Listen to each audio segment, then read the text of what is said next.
There are creatures science refuses to recognize. If our eyes see it, if our cameras capture it, does it exist? Do you believe? God damn it, Chris. Do you this believe? Intro sounds so much cooler than these fucking episodes we're about to talk about. I mean, the episode intro sounded better when it was longer. It was better when they gave the conceit of the show a long runway, and now they're just like, right. Do you believe in these creatures? It's like, what? Wait, what creatures? From where? Also, we have to have the other tag, which is this story is inspired by the possibility that creatures exist. Yes, this is inspired by the theoretical idea of creatures existing. Okay. Isn't that every show on Animal Planet? As for this show, this is Scary Stories We Tell. I am your host, Chris Dasher. I am joined by Jess from the show. From life. I am joined by Jess from existence. Yeah, we are here in existence. Yeah. Not joined by Maggie on this Lost Tapes Chronicles, which is surprising. You're taking back over today for Maggie. We tagged out. Yep. Tag out. Tag in, tag out, brother. And boy, we were joking about it before we turned the recorder on, but now we're going to have to joke about it while being recorded. On this episode of the Lost Tapes Chronicles, we're talking about the 5th episode of the 3rd season of Lost Tapes. We're talking about a little episode called Devil Monkey. Monkey. So the episode came out October 12th, 2010, and it is about the devil monkey. So devil monkey, you may say, what is a devil monkey? Well, so nothing. Well. So the devil monkey is a real thing. In the 30s in South Pittsburgh, there is a sighting of a creature that leaps across fields with lightning speed. We should say South Pittsburgh, Tennessee. Right. Sorry. South Pittsburgh, Tennessee. Right. I mean, look, fair. I mean, hey, if it was South Pittsburgh might be a different story. So the people think that they're, I guess, kangaroos.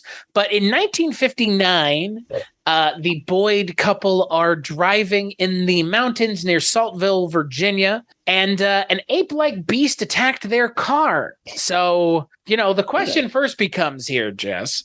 Tell me how this is not as a Bigfoot immediately, right? Because you hear simian-like creature attacking a car. I think a human-sized simian-like creature. Right. I think you think we all think Bigfoot. Right. Yes. Not Bigfoot, though. Okay. So if it's not Bigfoot, what is it? So this creature had light taffy-colored hair with a white blaze down its neck and underbelly. It stood on 2 large, well-muscled back legs and had shorter front legs or arms. So, yeah. Muscled back legs. Ooh. Yeah.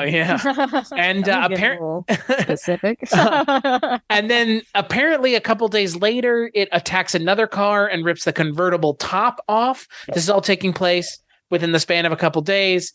And 10 years later, you have John Green, who is a researcher. He goes and looks for monkeys in British Columbia, and I guess the creature that he's looking for is similar to the devil monkey. And then in 1973, Lauren Coleman, who is in this episode, and this is where we're going to veer back towards the episode, goes to Albany, Kentucky to look into some reports of bushy-tailed giant monkeys that are slaughtering livestock. And classic.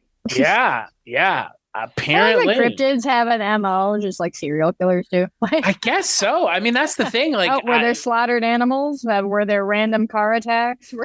It's a cryptid. So yeah. So you have the devil monkey, I think, is kind of a misnomer. I think the episode is making it into something that I'm not going to say that it's not, but I don't think there's like as specific a name for this. Mm-hmm.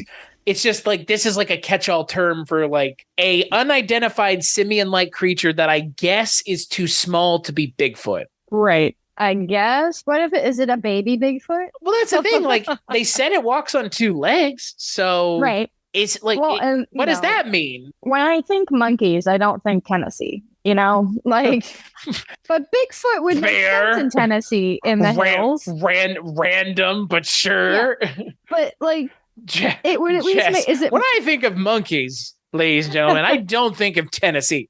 I do not. I think of monkeys often. I do not think of Tennessee. I don't. You think of monkeys in Ohio? No. I mean, okay, actually, that's a lie. Yeah, you so do think of monkeys in Ohio, don't you? Ohio has really lax laws on owning wild animals. So there's a lot of people around this state who own, like, you know, those wild safari things. Joe Exotic in the middle of folks. Ohio. Yes, that happened in Zanesville. Something similar to that happened in Zanesville, where this crazy guy let loose all of his wild animals into Zanesville, Ohio, which is a very rural, not hugely populated area, but there's still there were, you know, tigers and lions and shit running around in Zanesville because we have such lax exotic animal laws. So I could see it being something like that. Like if if somebody had smuggled this animal, or a couple of them, honestly, it would have to be at least two of them in order for them to keep going. But it would need to be more than that. Like I think it'd need to be even more than that, right? Yeah, because I mean, even we're talking about, you know, breeding and the inbredness of it, which, you know, could make it more scary, and maybe that's where we get encrypted. I don't know. They're inbred monkeys. Yeah, that would be terrifying. I mean, it would.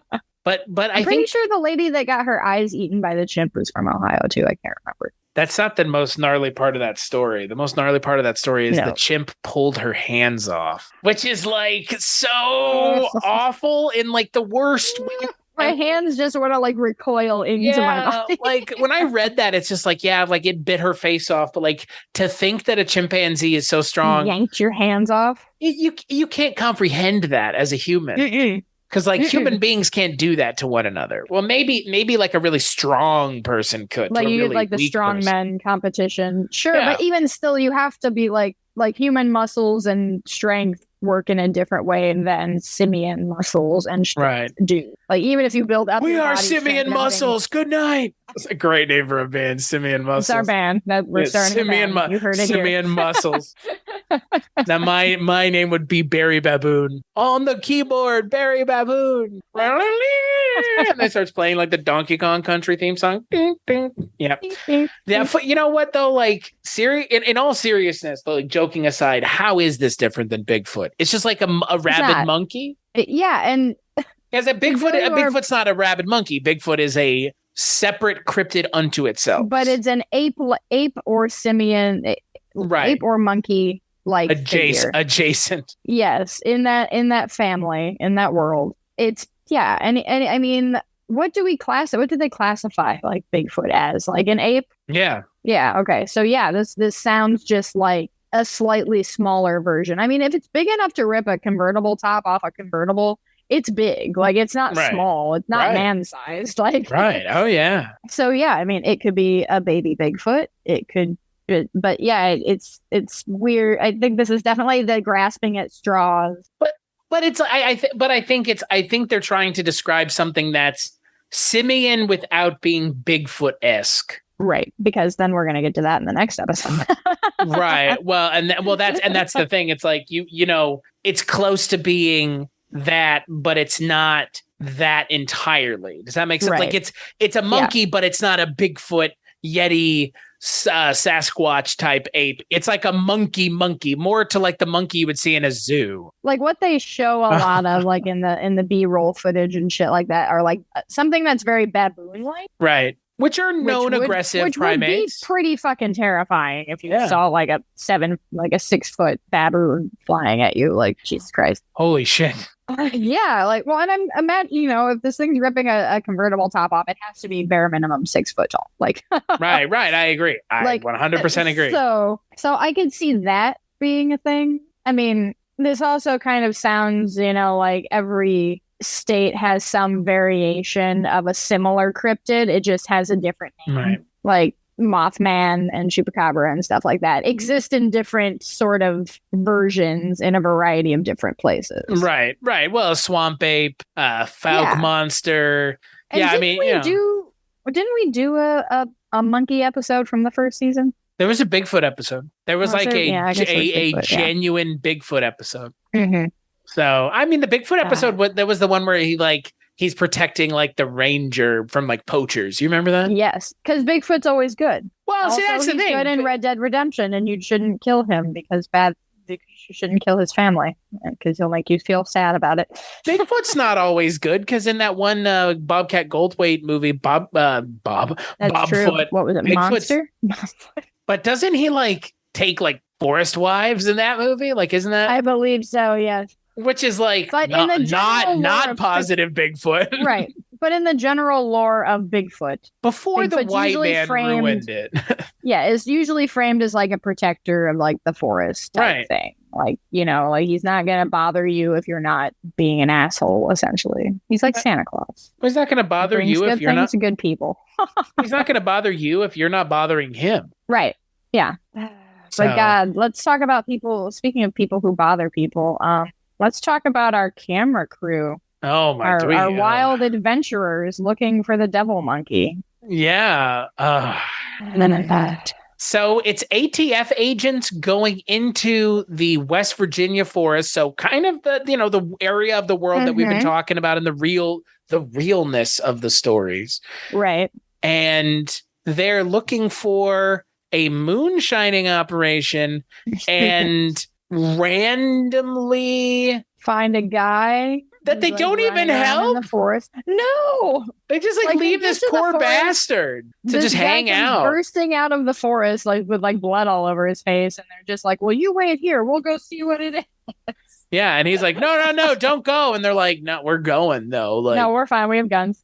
yeah, like fuck. I don't understand. This is honestly probably the worst episode I've seen so far, quite honestly. Because even like with the quote unquote characters of the ATF agents, they're like, there's not nothing Enigma happening Corporation, here. mind you. No. ATF agents, not Yeah, Enigma real life- Corporation. Which would make sense if they wanted to build that. You don't need a narrative or a lore within this dumb show, but if you wanted one, that's what you would be doing with it. If you wanted one, which we didn't, but you provided one, so now you have to do so something at least they'll with make it. it make sense. Well, that's the problem. I didn't ask for it. You didn't ask for it. So why are you providing it? And now that you're providing it, why aren't you doing it to the fullest of your ability? Like, if you're going to do it, have them in every... Exactly. Seriously. Well, especially because every episode this season that I've seen, it's not random people. It's not like, civilians who are camping that discover these cryptids, or it's not a family running away, trying to cross the border. They're not real. They got a fucking video camera, then they're going on a vacation. Like, that was the Right. Chupacabra one. Right. And that's like, that at least makes sense. And it works for the, like this happening to random people. But now every episode that I've seen so far is like a professional, quote unquote, investigation. Right. It changes the dynamic of this show. And it changes the dynamic. It changes the tone. I don't give not that I gave too much of a shit about, the people and the characters of the first season, but it at least seemed more genuine and at least seemed to make more sense than whatever they're trying to do now, which is incorporate like every major government agency, which is, I think, maybe trying to get some X-Files-y vibes going on, but it's way past the time for that. I mean, in 2010. Yeah. And X-Files did it better. So, I mean, why are you're not, like, if you went with the Enigma Corp and you went hard with it, like the Smoking Man and X-Men, and X-Files or whatever, then okay, fine. It's not my favorite thing, but at least it's a through line and I'm like following this story. But now it's just every government agency happens to appear in one of these things, or it's a group of random like ghost hunters, but it's still an organized group. It's never a random, like, I was hiking in the woods and I came across this thing, and there's no found footage. There's no accident. There's no accidents happening. It's all pre-planned. There's no finding of the footage. No. I just rewatched Cloverfield, and at the end of that movie, like, the camera where it is, I'm not going to ruin the movie. It's been like 18 years or fuck since the movie came out, 14 years. But where they find the camera makes sense that it's found footage. Yes. Originally with this show, it made sense that it was found footage because the way they did it was found footage. Like we said, with the Chupacabra and other stuff, you have characters who are having, like, I know that, like, Mark Begley talks about this on Wake Up Heavy, like, why the hell are you still filming? And that's like a valid question. And like, at this point, they're just like hanging a lantern on it. It's like they're professionals with cameras, whatever. They're going to have cameras on them if they're going places. Before it was like they're trying to be creative. And now it's just like, you know what? If you want to do that if you want to do that and you want to make it ATF agents, then give them GoPros. Give them the, security type that it's going to be more messy, and to be honest, none of the effects or anything in this episode or any of the episodes for that matter are ever good, and they're really not shown in these episodes. I've noticed it's a lot more the devil monkey shows up at the end. I mean, yeah, he does. There are plenty of YouTube reaction videos to that. Also, I found when I was doing research with that. This show is popular with a crowd of people that were a little younger than me watching this show. Gotcha. Okay. Because this show came out when we were like 18 to 20. The kids that are making the reaction videos now are like, they would have been... We watched this when we were like 10. Exactly. They were the ones who were scared so it was fucking scary. Yeah. Yeah, exactly. And the first season of the show is kind of scary. But we're at the point now with the show where it's like... It's so manufactured. It's super like just, the cryptid stories and urban legend stories and stuff like that are all kind of connected together in that they're always like just normal people that stumble upon a thing. They're out, they're fishing. Or that thing stumbles upon them. Or whatever. Exactly. And that adds, at least some suspense and tension to it. And it also makes it, if we have like a full crew of ATF agents going into something, I'm not invested in whatever is happening. No. Like, they're going to go bust a moonshiner and then they just discover Devil Monkey. And then I guess they all die because that's what happens at the end of every episode, evidently now. Well, the child survived from the chupacabra. I will say that this season of the show is a lot more aggressive with killing people than the last seasons. I mean, as the show has gone on, the show has gotten, I would say, more and more aggressive with the way it treats the characters. And the characters that are, the ones that you're kind of like, oh, this is, these are the characters that are gonna die.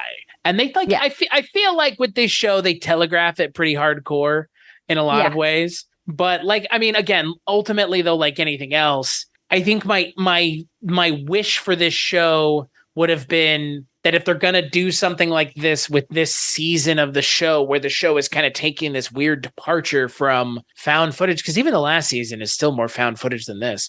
This is just like, this is so weird. It's like the cops or the da-da-da. It's like an organization sending people in to do something, but it's not even the Enigma Corporation. Like what? Right. Like, what? Like why? Yeah, I don't know. And the problem with the Devil Monkey thing is, the cryptid itself, it's not developed enough to carry a story.